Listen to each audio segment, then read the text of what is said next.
Good morning, evening, afternoon. I'm tatocat. Welcome to my channel. Today we're playing Echoes, a Lucid9 fan game. It's been a while, and I'm happy to be back with this game. Previously we had to listen to the announcement from the chairman, and well, he told us what our level was. Essentially, all non-essential personnel, I guess, will be removed from the from District 2, and the people see behind have different levels of what they need to do and what they're provided with and all that, and now we know what we have to do, and yeah, that's where we left off, so let's continue. Either the SSD keeps people doing enough low-level containment already, or there's still some leftover paranoia about not getting sick from last year's hemorrhagic rhinovirus outbreak. Or, more disturbingly, the commander was right about infection being a matter of time. All of this could just be for show. And the board could already know that wiping down our pages, scrubs, and scrubs, and countertops down won't do a damn thing against the virus. Despite this, however, I'm quick to shrug off the gravity of the situation and return to my meal. I can agonize over the fates of the district later. What I want to do now is finish my food, so I have an excuse to get away from this absolute fuckwit of an operative.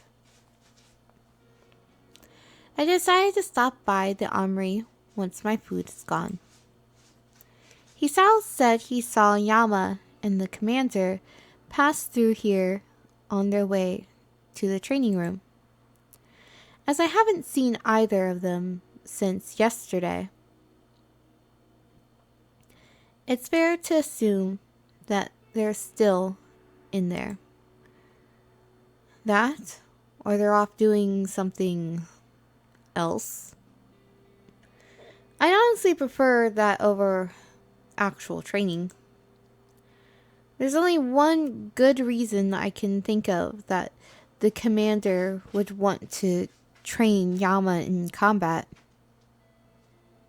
And to say that reason doesn't sit well with me. And to say that reason wouldn't sit well with me would be one hell of an understatement. After setting my sights on the entrance to the training area itself, I take a near immediate notice of its change in appearance. More specifically, the apparent structure change in the door blocking it off. We're expected to see a pair of sliding metal doubles sitting at the back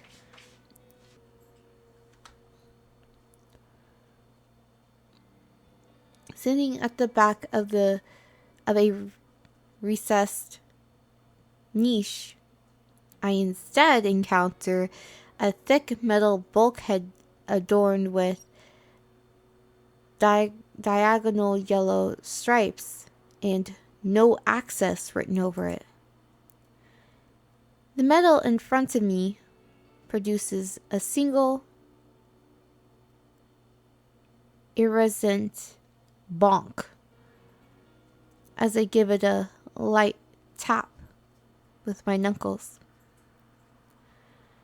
And upon closer inspection, I discover that every last handle and control panel in the immediate vicinity is either obscured, inaccessible, or just gone. The lattermost is fairly unlikely, though if this base's architects wanted to install a mechanism to block off a whole door and the means of getting past it with a giant metal slab, they'd be smart enough to pick one that didn't cause any permanent damage. What I really want to know is why someone bothered to deploy this thing in the first place.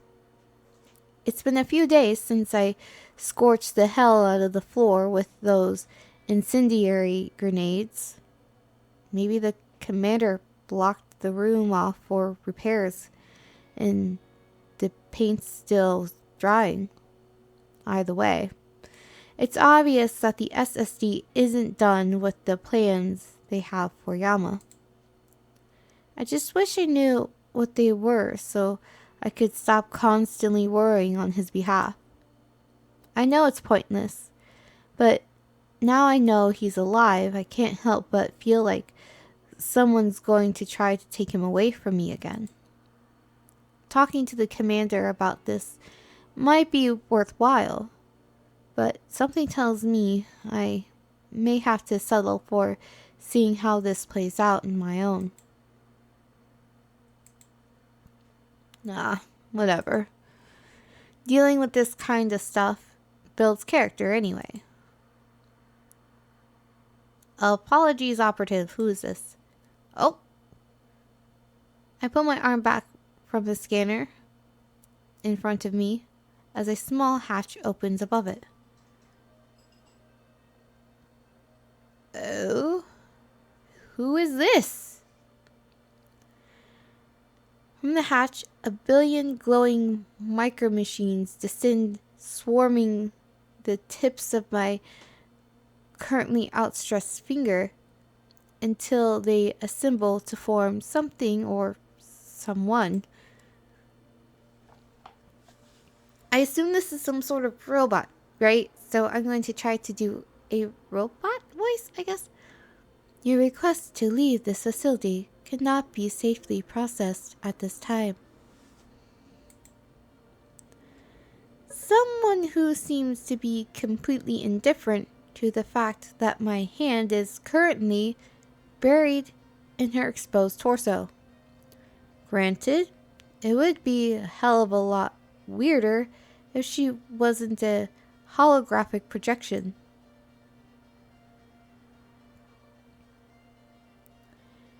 Why does she have to be so scary looking? Why did they make her have only one eye? I take several steps back, attempting to make sense of the situation as the figure in front of me tracks my head with unblinking eyes and an unnerving, inhuman level of focus that would put a 16-time staring contest champion to shame. Operative, my multispectral analysis of your circulatory system indicates a potentially deleterious rise in systolic blood pressure and hematic catecholamines. Are you unwell? I 100% mispronounced that. Yeah, I should probably just run away with this one and hope for the best. I'm fine. Thanks for the concern, though.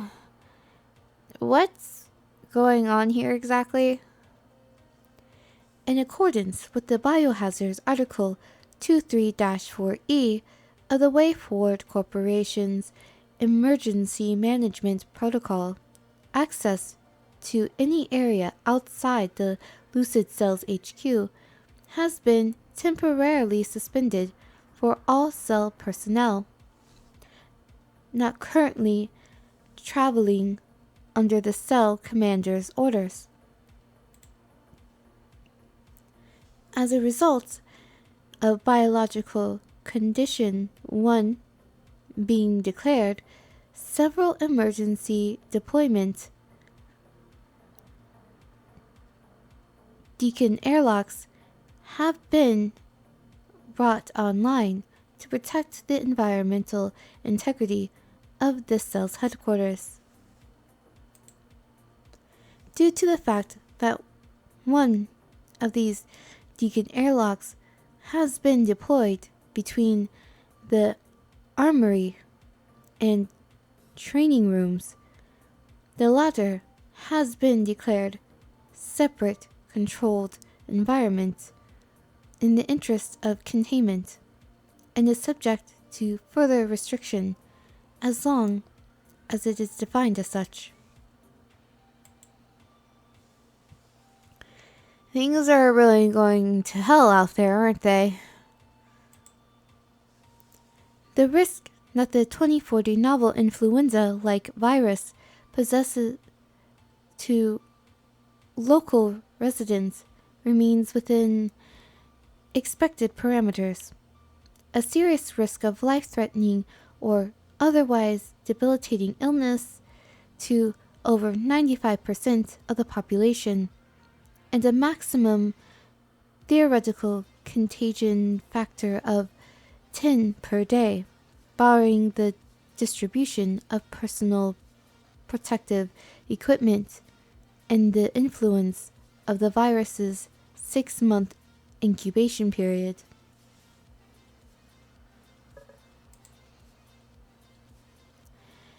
Good to know we were already expecting the abysmal. I have been programmed to believe that the abysmal should always be expected, Operative. It is the optimal outlook for preventing avoidable fatalities. I have also been programmed to inform you that any information I share with you is of Alpha 1 level clearance. Please respect its confidentiality in order to prevent any administrative penalties from being levied against you. Of course. Thank you, Operative, and welcome to this remote user interface. I am Emergency Response Intelligence System, and formally designated ERIS by WayForward's Board of Directors. From today onward, I will assist Cell Commander Lucid9 in the management of the cell's operations by analyzing strategic data, monitoring resource consumption, and compiling detailed reports on your biological and mechanical systems in order to help you optimize your performance. If you wish to submit any data access requests or inquiries regarding my functionality, I will do my best to address them with a satisfactory quality of detail and precision. If you have none at this time, I would recommend that you take a moment to examine the layout of this facility. If you choose to do so, you will likely notice that the ceiling is intermediately lined with trapezoidal protuberances, some of which are limniscate to the naked eye.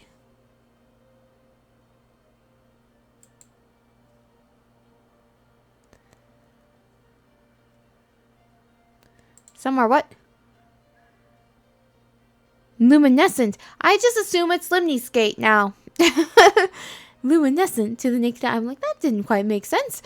That was my fault. You know, she is kind of a cute robot, I have to say. even if she don't have her one eye covered. Because of mead vibes, I guess.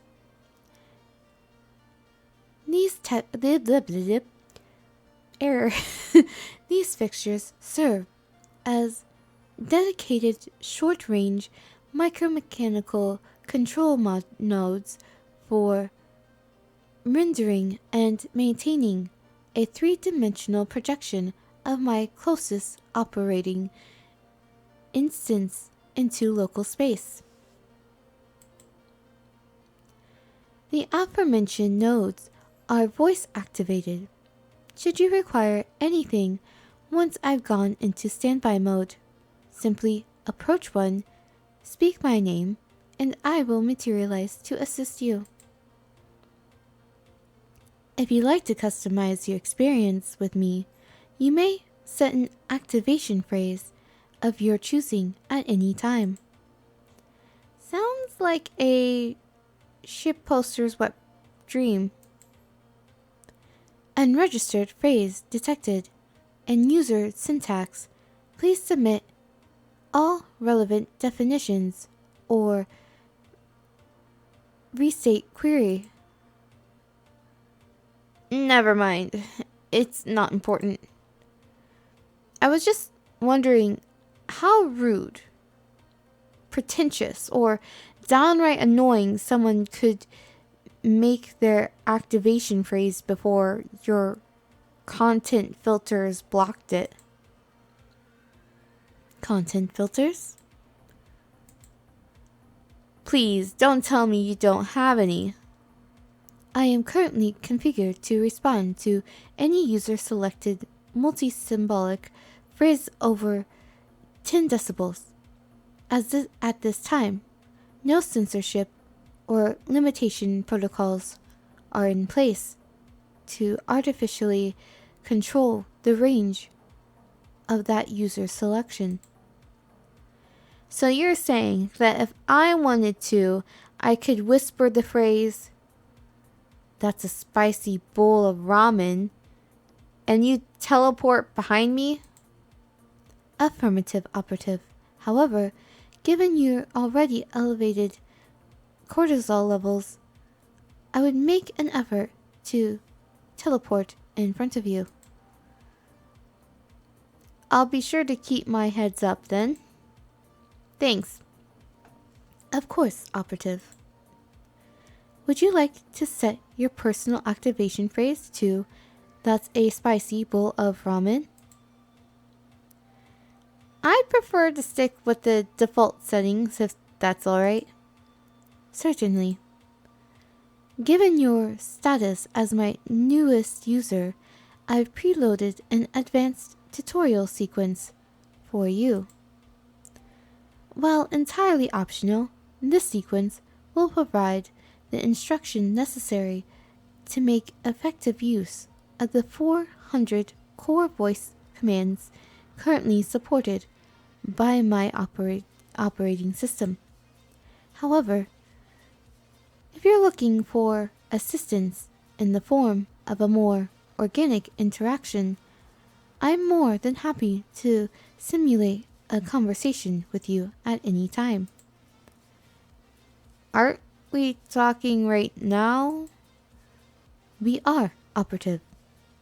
But I must inform you that this is not a suitable substitute for legitimate human interaction.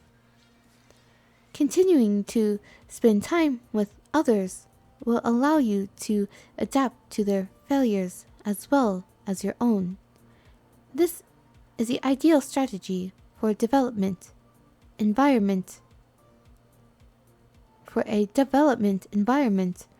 where catching exceptions is prohibited. Right. You're not a... But halfway through my sentence, the plot of the movie Knife Runner suddenly resurfaces in my mind, as well as the plots of Chicago, Become Man, Eliminator, Day of Reckoning, and even that one weird movie where the talking spaceship refused to open the pod bay doors. Apologies, Operative, but I could not parse any directives from your most recent query. You may wish to rephrase and resubmit it. Sorry. I shouldn't assume something like that. Right now, it's far more likely that this heiress program I'm talking to right now could just be a sophisticated deep learning algorithm that figured out how to look, talk, and sound enough like a human without raising too many eyebrows. If I'm remembering correctly, Limnitz had conversations that had conversational AI since the 90s. And it's been half a century since then. If WayForward's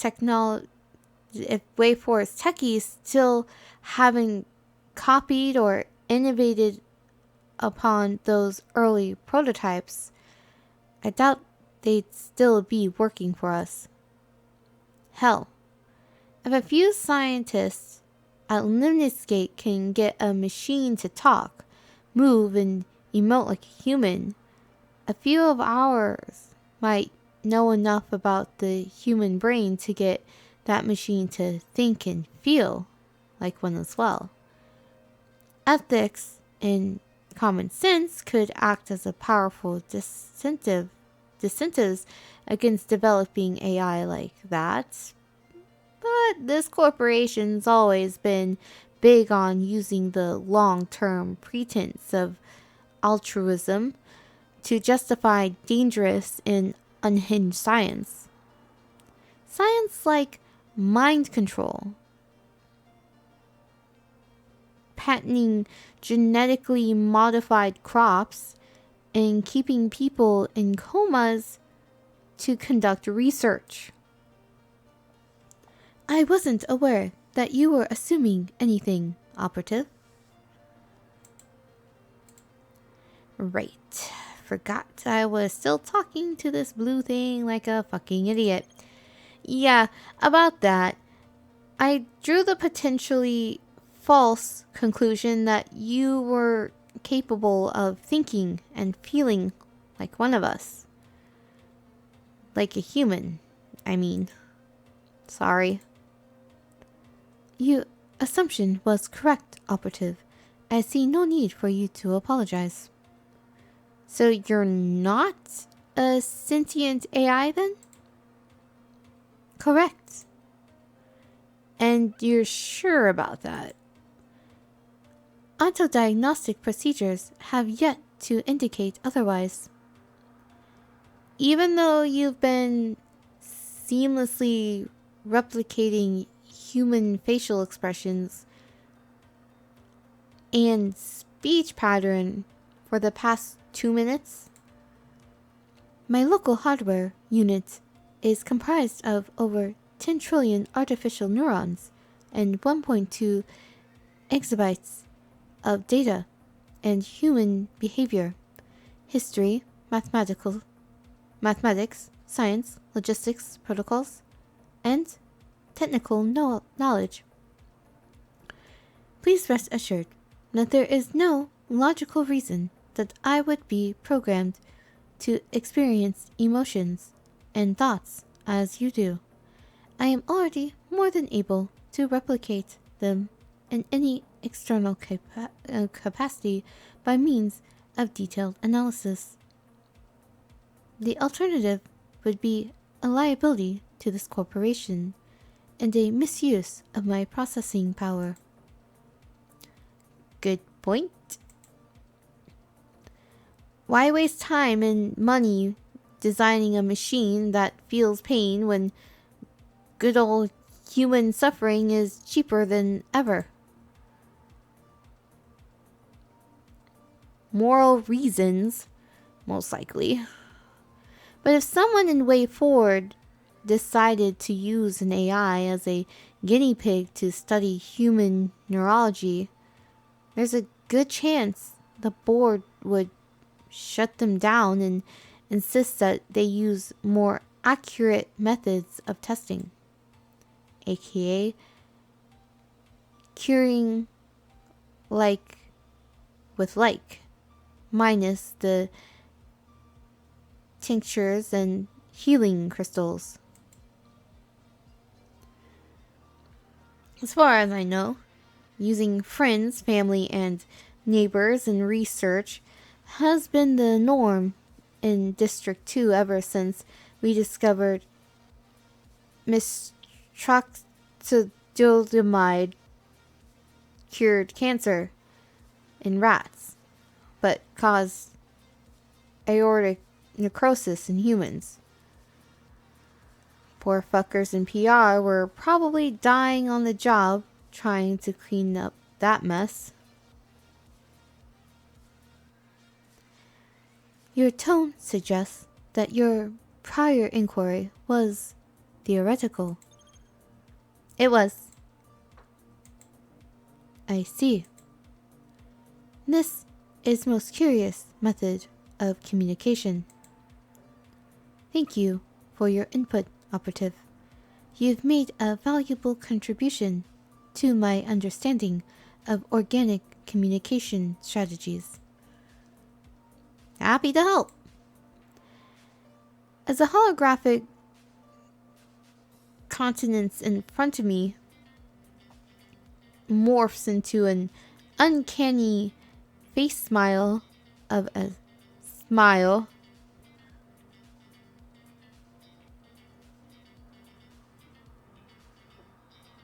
a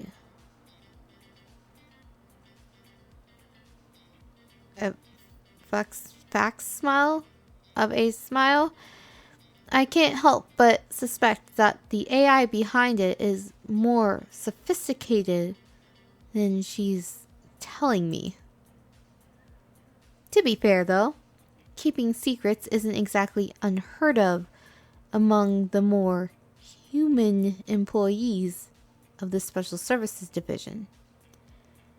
Neither is the knowledge that uncovering those secrets is a liability when we're not outright ordered to do so. I get this sudden sense that it's a good time to stop speculating. Your session has not yet expired, Operative. Is there anything else I can help you with? Oh, there's a lot of decisions. Well, I probably can't go through them all right now, but I will go through them in the next episode. Yeah. It looks like lots of things. We'll talk to Eris. And the next one. She seems like a fun little character. I wonder if she'll join our team. Probably not. It'd be cool if she did, though. Love a good robot. Alright, I'll see you in the